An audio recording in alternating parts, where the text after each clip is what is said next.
Senior নেতা বলছেন peer কি বুঝি না। আমি বলেছি আপনি যদি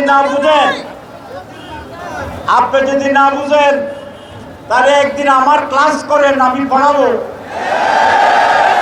একটা টেকসই গণতন্ত্র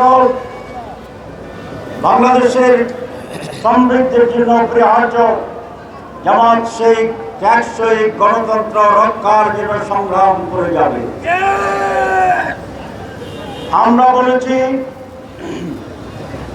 বিগত দিনগুলোতে 54 বছর বাংলাদেশের স্বাধীনতার কোন সুষ্ঠু নির্বাচন হয় নাই।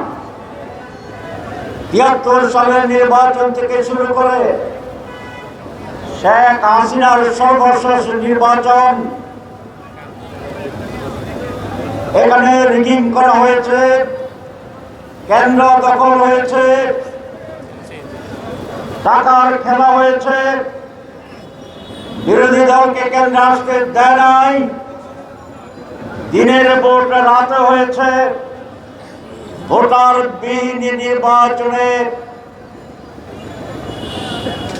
অনেক ভোট কাস্ট হয়েছে দেখিয়ে ভুয়া নির্বাচনের রায় ঘোষণা হয়েছিল আমরা জানি।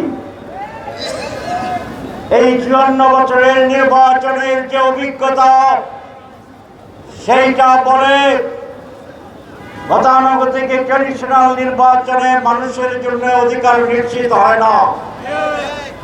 সেই জন্য আমরা বলেছি নতুন পদ্ধতি, নতুন ভাবে নির্বাচনের সিস্টেমে চালু করতে হবে, যেটা পৃথিবীর অনেক দেশে আছে।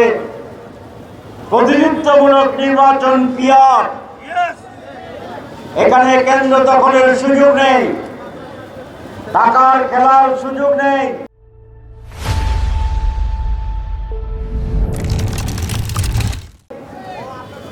প্রতিটি মানুষের ভোটের অধিকার এখানে কাউন্ট করা হবে, তাদেরকে ভেবে দেওয়া হবে গতানুগতিক পদ্ধতিতে।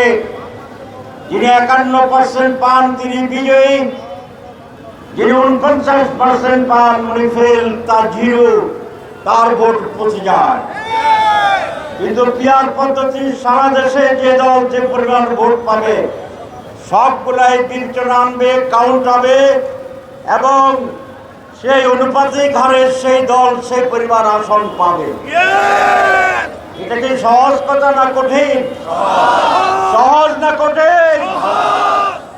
এক দলের সিনিয়র নেতা বলছেন পিয়ার কি বুঝি না। আমি বলেছি আপনি যদি না বুঝেন তাহলে একদিন আমার ক্লাস করেন, আমি পড়াবো, আপনাকে বুঝাই দেব, বিনা পয়সায় শিক্ষা দেব, টিউশন ফি লাগবে না।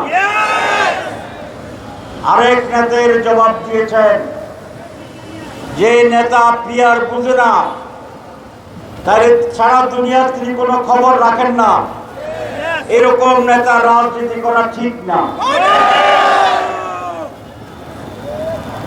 যারা পিয়ার চায় না, কেন চায় না? কারণ তারা চায় জনপ্রিয়তা নাই কিন্তু মাস্তান আছে, জনপ্রিয়তা নাই, অবৈধ চুরি চান্দার টাকা আছে। আমাকে অনেকে বলে ওই দলের যারা নির্বাচনে কেন্দ্রীয় হতে চায় 1 বছর নাকি নির্বাচনের যে খরচ তার চেয়ে বেশি উঠে ফেলছে। আপনারা কি মনে করেন? তারা ভোটারের কাছে যায় না, টাকার কাছে যায়। সেই কারণে পিয়ার ছাড়া কোনো নির্বাচন হবে না।